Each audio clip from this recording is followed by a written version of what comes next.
Iran ಹಾಗೂ Israel ಯುದ್ಧದ ಪರಿಣಾಮವಾಗಿ ಭಾರತಕ್ಕೆ ಸಾಕಷ್ಟು ಸಮಸ್ಯೆಯನ್ನು ಸದ್ಯಕ್ಕೆ ತಂದೊಡ್ಡಿರುವಂತದ್ದು. ಅದರ ಜೊತೆಗೆ ಈಗ ಸಿಲಿಂಡರ್ ಏನು ಬಳಕೆಯಲ್ಲೂ ಸಹ ಸಮಸ್ಯೆಗಳು ಕಂಡು ಬರ್ತಾ ಇರುವಂತದ್ದು. ಸಿಲಿಂಡರ್ ಪೂರೈಕಲ್ಲೂ ಸಹ ಸ್ಥಗಿತವಾಗಿರುವಂತದ್ದು. ಸದ್ಯಕ್ಕೆ ಹೋಟೆಲ್ನಲ್ಲಿ ಅಂದ್ರೆ ಹೋಟೆಲ್ ಮಾಲೀಕರ ಸಂಘದವರು ನಿನ್ನೆ ಒಂದು ಸಭೆಯನ್ನ ಮಾಡ್ತಾರೆ. ಸಭೆಯಲ್ಲಿ ಇವತ್ತಿನಿಂದ ಅವರಿಗೆ ಸ್ಥಗಿತವಾಗಿರುವಂತದ್ದು, ಸಂಪೂರ್ಣವಾಗಿ ಸಿಲಿಂಡರ್ ಸ್ಥಗಿತವಾಗಿದೆ, ನಮಗೆ ಸಿಗ್ತಾ ಇಲ್ಲ ಅನ್ನುವಂತದನ್ನ ಹೇಳಿದ್ರು. ಇವತ್ತು ಮಧ್ಯಾಹ್ನದಿಂದಲೂ ಸಹ ಹೋಟೆಲ್ ಬಂದ್ ಮಾಡುವಂತ ಸಾಧ್ಯತೆ ಇದೆ. ಸದ್ಯಕ್ಕೆ ಈಗ ನಾನು HP ಗ್ಯಾಸ್ ಏಜೆನ್ಸಿಯ ಮುಂಭಾಗದಲ್ಲಿದ್ದೇನೆ. ಇಲ್ಲಿಯೂ ಸಹ ಇವತ್ತಿನ ಪೂರೈಕೆಯಲ್ಲಿ ಒಂದಷ್ಟು ಏನು ಮುಂಚಿತವಾಗಿ ಬುಕ್ಕಿಂಗ್ ಆಗಿರ್ತವೆ, ಆ ಹಿನ್ನೆಲೆಯಲ್ಲಿ ಒಂದಷ್ಟು ಬಂದಿರುವಂತದ್ದು. ಸುಮಾರು 700ರವರೆಗೂ ಸಹ ಏನು ಇವತ್ತು ಗ್ಯಾಸ್ಗಳು ಬಂದಿರುವಂತದ್ದು ಎಸ್ ದೃಶ್ಯಾವಳಿಗಳಲ್ಲಿ ತಾವು ಗಮನಿಸ್ತಾ ಇದ್ದೀರಿ. ಆದ್ರೆ ಹೋಟೆಲ್ಗಳಿಗೆ ಯಾವೆಲ್ಲ ಗ್ಯಾಸ್ಗಳನ್ನ ಅಂದ್ರೆ ಹೆಚ್ಚು ಲೀಟರ್ ಗ್ಯಾಸನ್ನ ಹೊಂದಿರುವಂತಹ ಗ್ಯಾಸನ್ನ ಸಿಲಿಂಡರ್ನ ಕೊಡ್ತಾರೆ, ಅದು ಸದ್ಯಕ್ಕೆ ಇಲ್ಲಿಗೂ ಸಹ ಬಂದಿಲ್ಲ. ಇವತ್ತಿನ ಮಟ್ಟಿಗೆ ಇವತ್ತಿನ ದಿನ ಏನ್ ಬರ್ತಿತ್ತು ಅದು ಸ್ಥಗಿತವಾಗಿದೆ. ಈಗ ಮನೆಗಳಿಗೆ, ಗೃಹ ಬಳಕೆಗೆ, ಆಸ್ಪತ್ರೆಗೆ, ಜೊತೆಗೆ ಶಾಲಾ ಸ್ಕೂಲ್ಗಳಿಗೆ ಸಹ ಏನೆಲ್ಲ ಯಾವೆಲ್ಲ ಗ್ಯಾಸ್ ಸಿಲಿಂಡರ್ಗಳ ಪೂರೈಕೆ ಮಾಡ್ತಾ ಇದ್ರು ಆ ಸಿಲಿಂಡರ್ಗಳು ಮಾತ್ರ ಬಂದಿರುವಂತದ್ದು.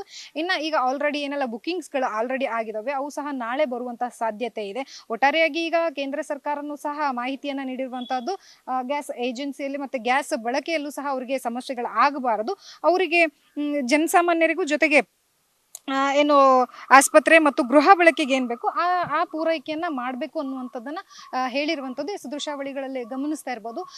ಈಗ ಲೋಡ್ ಆಗಿರುವಂತಹದ್ದು ಗಾಡಿ ಅಂದ್ರೆ ಬಂದಿರುವಂತಹದ್ದು ಈ ಎಲ್ಲ ಸಿಲಿಂಡರ್ಗಳು ಒಟ್ಟಾರೆಯಾಗಿ ಮನೆ ಬಳಕೆಗೆ ಏನ್ ಬೇಕು ಅದಕ್ಕೆ ಸಮಸ್ಯೆ ಇಲ್ಲ. ಆದ್ರೆ ಈ ಹೋಟೆಲ್ಲು ಇಂಥ ದೊಡ್ಡ ದೊಡ್ಡ ಕಾರ್ಯಕ್ರಮಗಳಿಗೆ, ಜೊತೆಗೆ ಹೋಟೆಲ್ ಆಗಿರ್ಬೋದು, ರೆಸ್ಟೋರೆಂಟ್ಗಳಾಗಿರ್ಬೋದು, ಲಾಡ್ಜ್ಗಳಾಗಿರ್ಬೋದು, ಇವರಿಗೆ ಒಂದಷ್ಟು ಮಟ್ಟಿಗೆ ಸಮಸ್ಯೆಯನ್ನ ತಂದೊಡ್ಡುವಂಥದ್ದು. ಯಾಕಂತಂದ್ರೆ ಅವರಿಗೆ ಕೊರತೆ ಆಗುವಂತ ಸಾಧ್ಯತೆ ಹೆಚ್ಚಾಗಿರುತ್ತೆ.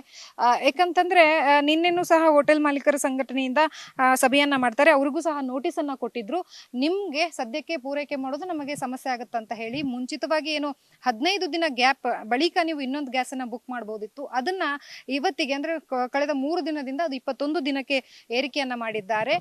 ಇವತ್ತಿನಿಂದ ಅಂದ್ರೆ ಕೇಂದ್ರ ಸರ್ಕಾರ ಹೇಳಿರೋ ಪ್ರಕಾರವಾಗಿ 25 ದಿನಗಳವರೆಗೂ ಅದನ್ನ ಏರಿಕೆ ಮಾಡಿದ್ದಾರೆ. ಹಾಗಾದ್ರೆ ಕೇಂದ್ರ ಸರ್ಕಾರ ಸದ್ಯಕ್ಕೆ ಈ ಎಲ್ಲ ಮಾಹಿತಿಯನ್ನ ಏನು ಎನಿಮೇಷನ್ ಒಂದು ಆಕ್ಟ್ ಅಡಿಯಲ್ಲಿ ಒಂದು ಏನು ಎಸ್ಮಾ ಜಾರಿಯನ್ನ ತಂದಿದೆ ಕೇಂದ್ರ ಸರ್ಕಾರ. ಸೊ ಒಟ್ಟಾರೆಯಾಗಿ ಜನಸಾಮಾನ್ಯರಿಗೆ ಗೃಹ ಬಳಕೆಗೆ ಗ್ಯಾಸ್ನ ಪೂರೈಕೆಯಲ್ಲಿ ಯಾವುದೇ ರೀತಿಯಾದಂತಹ ತೊಂದರೆ ಆಗಬಾರ್ದು ಅನ್ನುವಂತಹ ಕಾರಣಕ್ಕಾಗಿ ತಾತ್ಕಾಲಿಕವಾಗಿ ನೈಸರ್ಗಿಕ ಅನಿಲ ಉತ್ಪಾದನೆ ಮಾಡುವುದಕ್ಕೂ ಸಹ ಸೂಚನೆಯನ್ನ ನೀಡಿದ್ದಾರೆ. ಹಾಗಾದ್ರೆ ಇದರಿಂದ ಏನು ಜನಸಾಮಾನ್ಯರಿಗೆ ಗ್ಯಾಸ್ ಪೂರೈಕೆಯಲ್ಲಿ ತೊಂದರೆ ಆಗುತ್ತಾ ಇಲ್ವಾ? ಯಾಕಂದ್ರೆ ಸಾಕಷ್ಟು ಜನ ಭಯ ಪಟ್ಕೊಂಡಿರುವಂತೂ ಸತ್ಯ.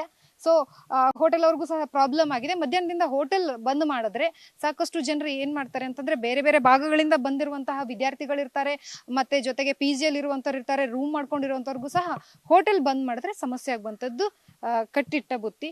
ಸೊ ಇದೆಲ್ಲದಕ್ಕೂ ಸಹ ಕೇಂದ್ರ ಸರ್ಕಾರ ಉತ್ತರ ಕೊಡಬೇಕು, ಜೊತೆಗೆ ಏನೆಲ್ಲ ಕ್ರಮಗಳನ್ನ ಕೈಗೊಂಡಿದ್ದಾರೆ, ಸೊ ಇದರ ಮೇಲೆ ಸದ್ಯಕ್ಕೆ ಸಿಚುವೇಶನ್ ಕ್ಲಿಯರ್ ಮಾಡುವಂತ ಸಾಧ್ಯತೆ ಇದೆ. ಕ್ಯಾಮ್ರಾ ಪರ್ಸನ್ ವಿಶ್ವನಾಥ್ ಜೊತೆ ಲಕ್ಷ್ಮಿ ಬಾಗಲಕೋಟೆ, ಅಶ್ವಿಗ ನ್ಯೂಸ್, ಬೆಂಗಳೂರು.